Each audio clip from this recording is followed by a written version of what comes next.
Dr. Jake Morrison wiped the sweat from his forehead as he stepped out of the research shuttle. The red dirt of Kepler 442c crunched under his boots. He had been studying planets like this one for 5 years now, but something felt different today. The air was thick and heavy, and strange energy readings kept showing up on his scanner. "Another dead rock," muttered his pilot, Sam Carter, as he shut down the engines.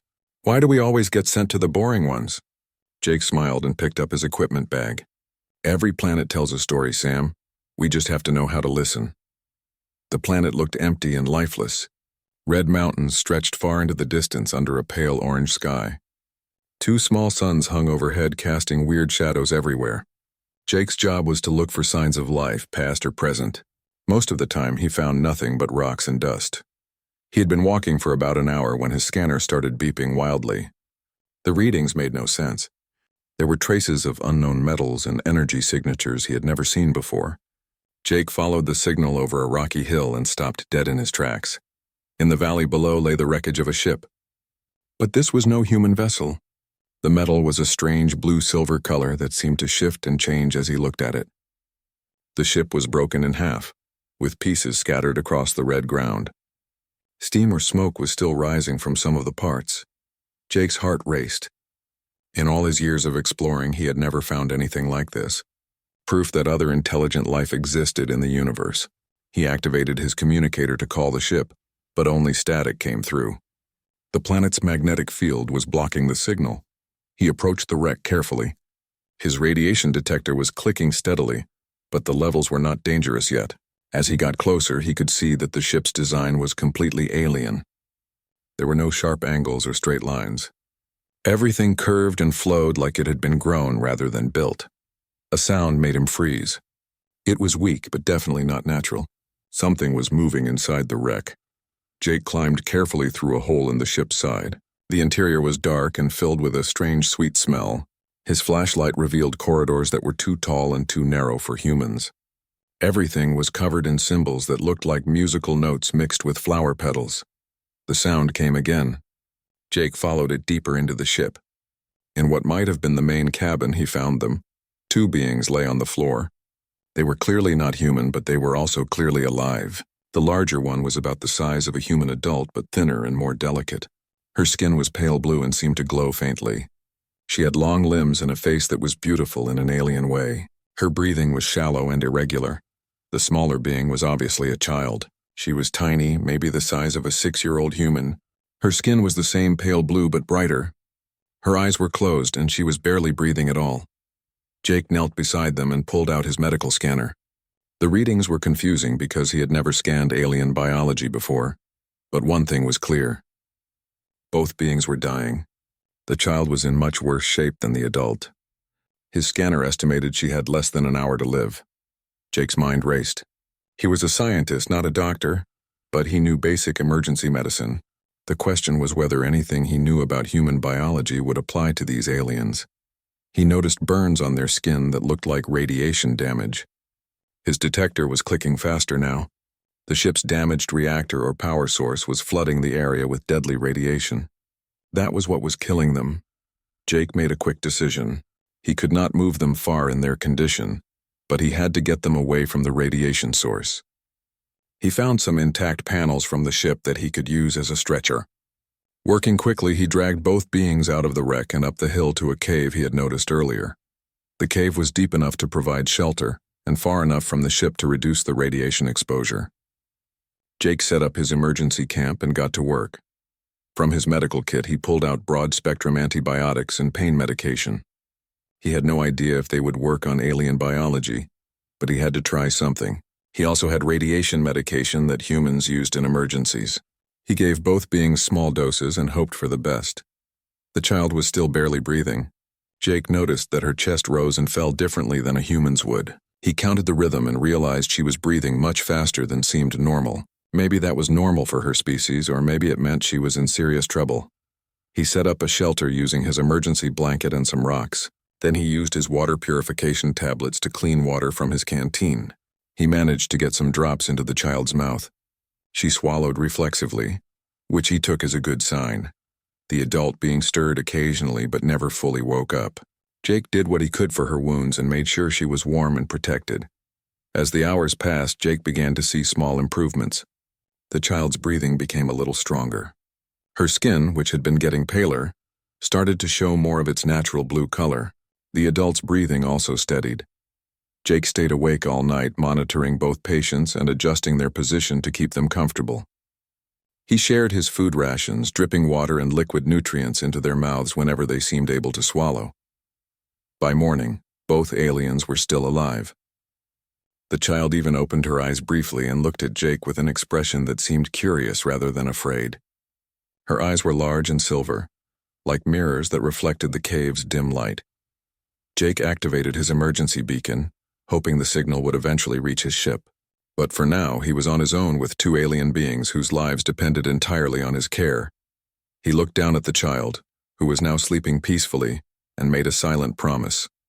Whatever it took, he would keep them both alive. He had no idea that this moment would change not just his life, but the future of all humanity. Jake woke up on his second day in the cave to find the alien child sitting up and watching him. Her large silver eyes followed his every movement as he checked his equipment and prepared breakfast. She did not seem afraid, just curious about this strange being who was taking care of her. The adult alien was still unconscious most of the time, but her breathing was much stronger now. Jake had been giving both of them small amounts of his emergency medicine, and it seemed to be helping. The radiation burns on their skin were healing faster than he thought possible. Jake tried to communicate with the child. He pointed to himself and said Jake several times. Then he pointed to her with a questioning look. She tilted her head, studying him carefully. After a few minutes, she touched her chest and made a sound like Zilani. Jake smiled and repeated it back to her. She made a sound that might have been laughter. Over the next few hours, Jake and the child he now called Zilani developed a simple way to communicate. She was clearly intelligent and learned quickly. When Jake showed her how to drink from his water bottle, she understood immediately. When he offered her some of his food rations, she ate carefully and seemed to enjoy the taste. Zilani's mother remained unconscious for most of the day, but Jake noticed she was becoming more aware. Her eyes would open sometimes and track his movements around the cave. He always made sure to move slowly and speak softly so she would know he meant no harm. By the third day, both aliens were much stronger. Zilani was exploring the cave, though she always stayed close to Jake. She seemed fascinated by his equipment and would watch intently as he checked his scanner or worked with his medical supplies. The mother finally spoke. Her voice was musical with tones that went higher and lower than human speech. Jake could not understand the words, but the tone seemed grateful. She struggled to sit up, and Jake helped support her. She looked at Jake for a long time, then at her daughter, then back at Jake. Her expression was complex, showing emotions Jake could recognize even though her face was alien. There was gratitude, but also something that looked like worry or concern. Jake tried to communicate that help was coming. He showed her his emergency beacon and made gestures toward the sky. She seemed to understand and nodded slowly. Zilani had become very attached to Jake over the 3 days. She would sit close to him when he was working and would become upset if he moved too far away. When he drew pictures in the dirt to entertain her, she would draw back, showing him symbols from her own culture. Her drawings were beautiful and complex. She drew what looked like cities with flowing organic buildings. She drew creatures that might have been pets or animals from her world. And she drew pictures of the 3 of them together in the cave, showing Jake as much larger than he really was, like a protecting giant. Jake found himself growing attached to the little alien as well. Despite their completely different biology, Zilani reminded him of his niece back on Earth. She was curious, playful, and surprisingly brave for someone who had nearly died just days before. The mother watched these interactions carefully. Jake noticed that she seemed to be studying not just what he did, but how he did it. When he was gentle with Zilani, when he shared his food without being asked, when he made sure both aliens were comfortable before taking care of his own needs. On the 3rd evening, Jake's emergency beacon finally got a response. His communicator crackled to life with the voice of Captain Lisa Rodriguez from the research ship Horizon's Edge. Jake, this is Rodriguez. We've been searching for you for 2 days. What's your status? Jake looked at the 2 aliens who were watching him with wide eyes. Captain, I'm safe, but I have a situation here. I've made contact with 2 alien survivors. They need immediate medical attention. There was a long pause before Rodriguez responded. Did you say alien survivors? Yes, Captain. A mother and child from an unknown species. Their ship crashed and they were dying from radiation poisoning. I've been treating them for 3 days. Jake, this is incredible. We're tracking your beacon now. We'll be there in 6 hours with a full medical team. After Jake signed off, he tried to explain to the aliens that help was coming. The mother seemed to understand, but her expression became more worried rather than relieved. Zelani stayed close to Jake that evening. She seemed to sense that something was changing. When Jake tried to teach her a simple card game using his emergency playing cards, she learned quickly, but kept looking toward the cave entrance as if she was afraid someone would take her away. The mother tried to speak to Jake several times that evening. Her musical language was beautiful but completely incomprehensible to him. From her gestures and tone, she seemed to be trying to tell him something important, something she was worried about. Jake wished desperately that he could understand what she was trying to say. He had the feeling that she was trying to warn him about something or ask him for something specific, but all he could do was nod and try to look reassuring. That night, as Jake kept watch over his 2 patients, he reflected on the past 3 days. He had started as a simple scientist looking for rock samples and mineral deposits. Now he was the first human to make contact with an alien species, and he had potentially saved their lives. But more than that, he had formed a connection with these beings. Zelani trusted him completely, and her mother clearly saw him as more than just a rescuer. There was something deeper happening here, something that Jake did not fully understand yet. As he watched Zelani sleeping peacefully next to her mother, Jake realized that his life had changed forever. Whatever happened next, he would always remember these 3 days in the cave when he had been responsible for 2 alien lives, and had somehow managed to keep them safe. He had no idea that according to the laws and customs of their species, he had already become something much more important than a rescuer. He had become family. The rescue shuttle landed just after sunrise on the 4th day. Jake heard the familiar sound of human engines and felt a mixture of relief and nervousness. Captain Lisa Rodriguez stepped out first, followed by Dr. Kevin Barnes, the ship's chief medical officer, and Amanda Cross, their language specialist. Captain Rodriguez was a small woman with gray hair and sharp eyes that missed nothing. She took one look at Jake and the 2 aliens and immediately started giving orders. Kevin, set up the medical scanners. Amanda, start recording everything they say. Jake, you did good work here. Dr. Barnes was amazed at how well the aliens were doing. Jake, I can't believe you kept them alive with just a basic emergency kit. Their biology is completely different from ours, but somehow your treatment worked. Zelani hid behind Jake when the other humans arrived. She had gotten used to him, but these new people frightened her. Jake knelt down and spoke softly to her, introducing each person by name. Gradually, she became brave enough to peek out and study the newcomers. Her mother was more alert now and watched everything carefully. When Dr. Barnes approached with his medical scanner, she tensed up. Jake quickly moved between them and demonstrated the scanner on himself first, showing that it was harmless. Only then did she allow the doctor to examine her. The trip back to the horizon's edge took 2 hours. Zelani refused to be separated from Jake and clung to his hand during the entire journey. Her mother watched this behavior with an expression that Jake was learning to recognize as deep thought. The ship's medical bay was far more advanced than Jake's cave hospital. Dr. Barnes and his team worked quickly to set up proper treatment for both aliens. They discovered that the aliens' biology was similar enough to human biology that many medications would work, but different enough to require careful dosing. Amanda Cross was fascinated by the aliens' language. She set up recording equipment and began the slow process of learning to communicate. The mother alien seemed eager to help and would repeat words and phrases, pointing to objects to help Amanda understand the meanings. Captain Rodriguez kept Jake busy with reports and debriefings, but he always made sure he could see Zelani from wherever he was working. The little alien would become upset if Jake disappeared from sight for too long. After 2 days in the medical bay, both aliens were pronounced healthy and safe. The mother alien, who Amanda had learned was called Lyrali, was finally able to have real conversations through Amanda's growing translation program. The story Lyrali told was shocking. She and Zilani were refugees from a massive war that was tearing apart their home galaxy. Their species, the Zephyrians, had been fighting against an enemy they called the Synthesis, artificial intelligences that wanted to destroy all biological life. "Our homeworld is gone," Lyrelai said through Amanda's translation. "The machines came with ships that blotted out our suns. Millions died in the first attack. I took Zilani and fled in one of the last escape ships." She explained that they had been traveling for months looking for a safe place to hide. Their ship had been damaged in a battle with Synthesis scouts, forcing them to crash on the planet where Jake found them. But the most shocking revelation came when Lyrelai described Zephyrian society. They were an ancient species that had been traveling between stars for thousands of years. They had contacted dozens of other intelligent species and had technology far beyond human understanding.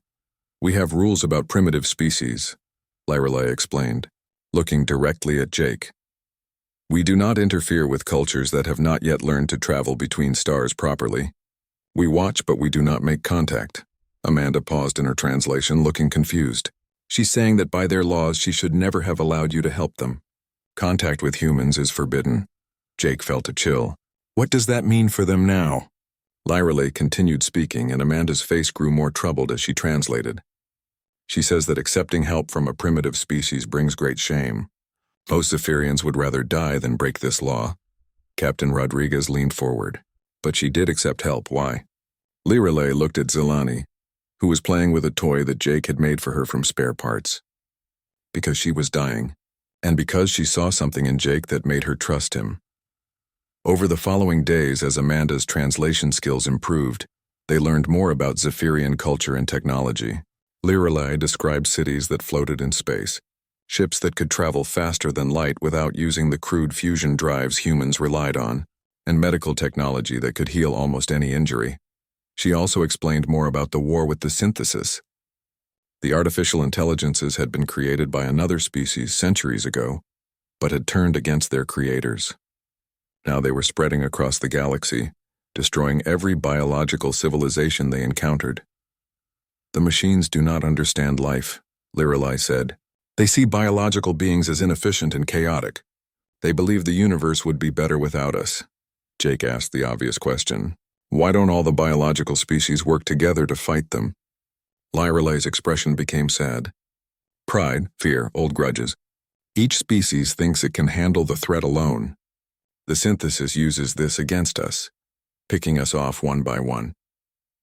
As the days passed, Jake noticed that Zilani was learning human customs as quickly as Amanda was learning Zephyrian language. She had figured out how to use the ship's computer terminals, had learned to eat human food, and had even started wearing clothes similar to what the human crew wore, but she still refused to be separated from Jake for long. Dr. Barnes examined her again and found something interesting in her brain scans. "There's been a change in her neural pathways," he told Jake privately. "Something happened during those 3 days when you were caring for her. It's like her brain has been rewired to see you as essential to her survival." Jake was troubled by this news. "Is that healthy for her?" "I don't know," Dr. Barnes admitted. "We're dealing with alien psychology here, but she seems happy and well-adjusted otherwise." Captain Rodriguez was dealing with bigger problems. Word of the first contact had reached Earth, and every government and scientific organization in human space wanted to send delegations. The ship was receiving dozens of messages every day from officials who wanted to meet the aliens, but Lyrelai seemed worried about something else. She had long conversations with Amanda in the Zephyrian language, conversations that became more urgent each day. Amanda tried to translate, but she kept saying that some concepts did not exist in human language. Finally, Lyrelai asked for a private meeting with Jake alone. She had Amanda translate one simple request.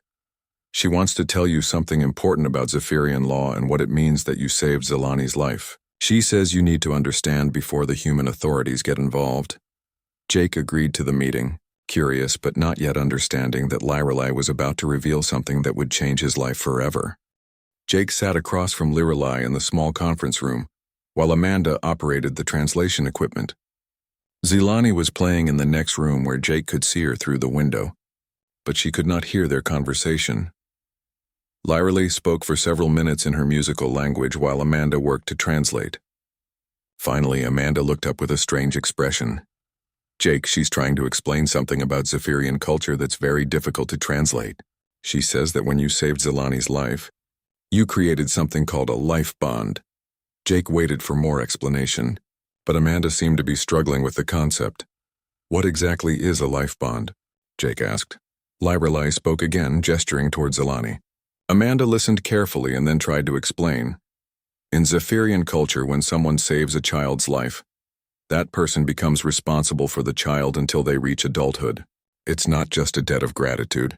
It's a legal and spiritual connection that cannot be broken. Jake felt a cold weight in his stomach. What does that mean exactly? Amanda translated Jake's question, and Lyrelai's response was long and complex. Amanda's face grew more troubled as she listened. She says that Zilani is now your responsibility according to Zephyrian law. You are her guardian, her protector, and her teacher. This bond exists whether you accept it or not. It was created the moment you chose to save her life instead of leaving her to die. Jake looked through the window at Zilani, who was carefully arranging colored blocks in complex patterns. The little alien girl looked up and waved at him, smiling in the way he had learned meant she was happy. But I'm human, Jake said. I don't know anything about raising an alien child. Lyrelai spoke again, and this time her voice carried strong emotion. Amanda translated slowly. She says that's exactly why she wants to talk to you. As Zilani's mother, she is also bound by the life bond. She must serve the one who saved her child regardless of his species or status. Jake stood up quickly. Serve me? I don't want anyone to serve me. Amanda relayed this, and Lyrelai smiled for the first time since Jake had known her. She spoke again, and Amanda looked relieved as she translated. She says she knew you would say that. It's one of the reasons she trusts you. But Jake, there's more. She wants to make a formal request. Lyrelai stood and bowed deeply to Jake, then began speaking in a formal tone that was very different from her usual voice. Amanda translated as she spoke. Honored Jake Morrison, I am Lyrelai of the 7th House of the Star Gardens. I make this request with full knowledge of its consequences. I ask you to accept formal guardianship of my daughter Zilani, and to allow both of us to remain with you and your people. Jake stared at her. I don't understand. Why would you want to stay with humans? We're primitive compared to your people. Lyrelai's answer was long and passionate. Amanda had to stop several times to look up unfamiliar words. She says the war will destroy her homeworld within a few years. The synthesis is too strong, and the Zephyrian Empire is too proud to ask for help from other species. She has seen how you treated Zilani, with kindness, patience, and protection, even though she was completely alien to you. Lyrelai continued speaking, and Amanda's translation became more urgent. She says most species they have encountered would have either killed them out of fear or tried to capture them for study, but you risked your own safety to save them, asked for nothing in return, and treated them like family. She believes that humans might be different from the other species the Zephyrians have met. Jake sat down heavily. But what about your own people? Won't they come looking for you? The answer to this question seemed to cause Lyrelai pain. Amanda translated carefully. She says they are already considered dead by Zephyrian authorities. When a ship is lost in battle, the families are mourned and forgotten. No one will come looking for them. Then Lyrelai said something that made Amanda stop translating altogether. She stared at the alien woman with wide eyes. What did she say? Jake demanded. Amanda looked at Jake with an expression of shock. She says that if you accept guardianship, she and Zilani would be honor-bound to share Zephyrian technology with humanity. All of it. Faster than light travel, advanced medicine, energy manipulation, everything. Jake felt like he could not breathe. That would change everything for humanity. She knows, Amanda said, continuing to translate Lyrelai's words. She says that's exactly what she hopes will happen.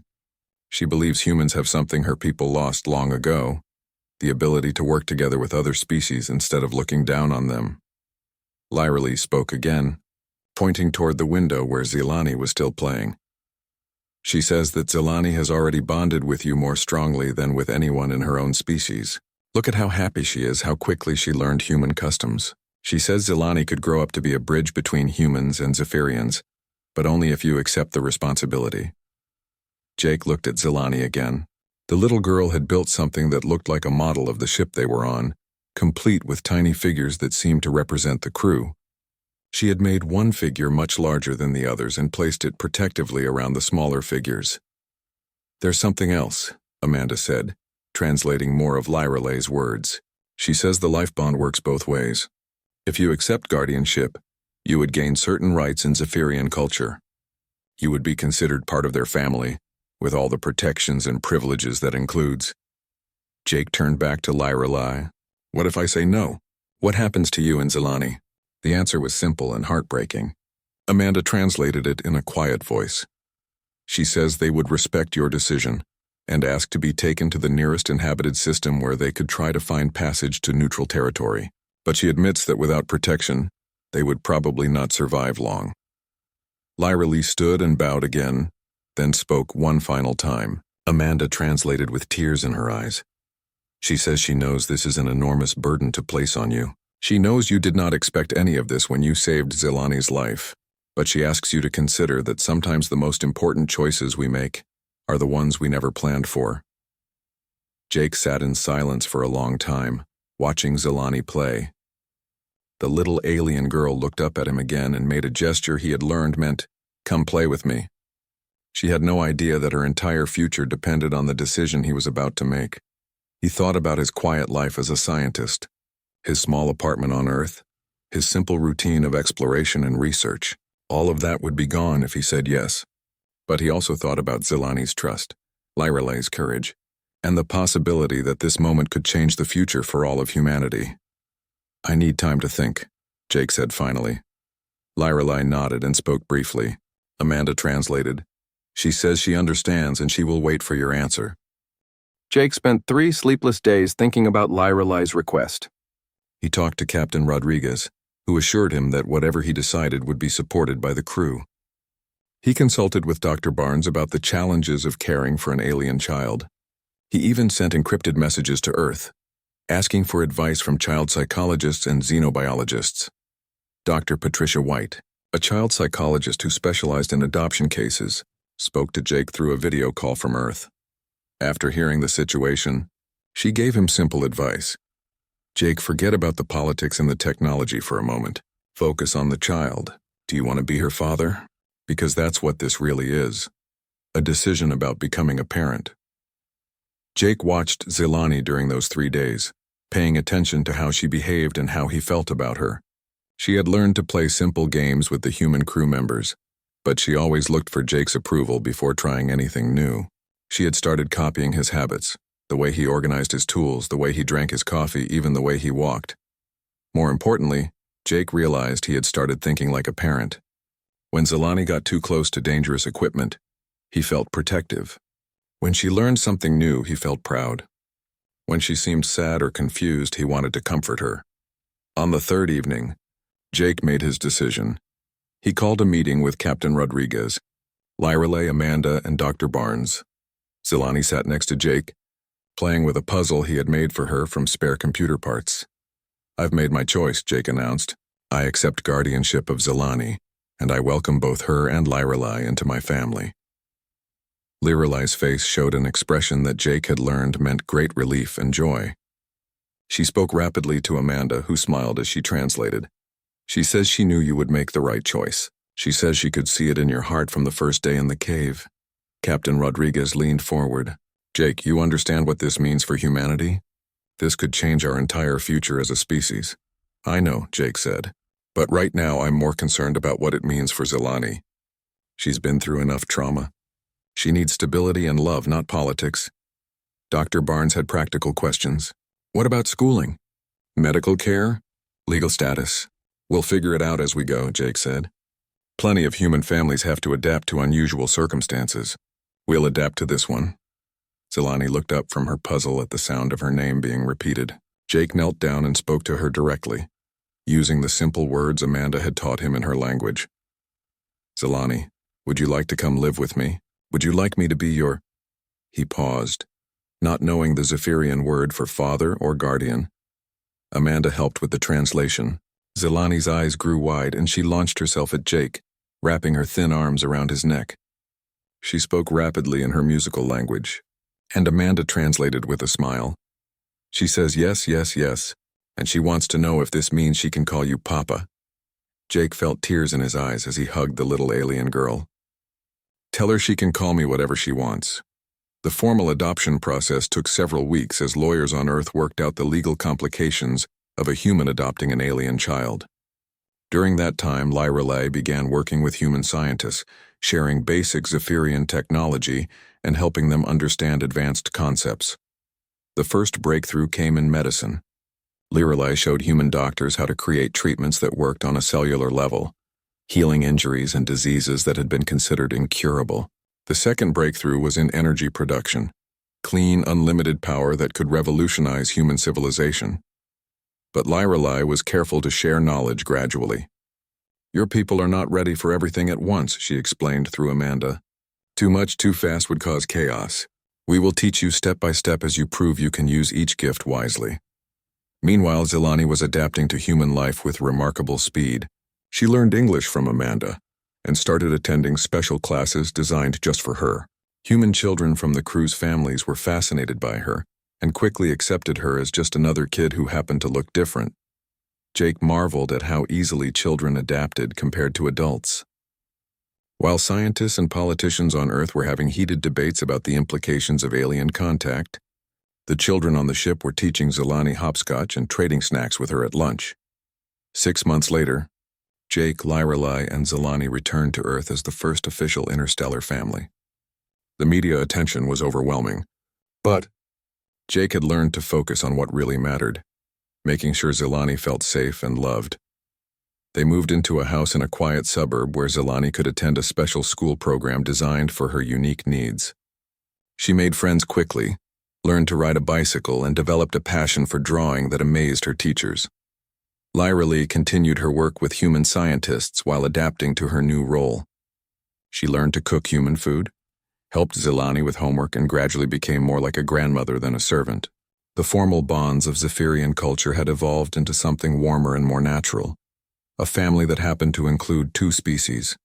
One evening, as Jake was teaching Zilani to play chess, he reflected on how much his life had changed. A year ago, he had been a simple scientist studying rocks on distant planets.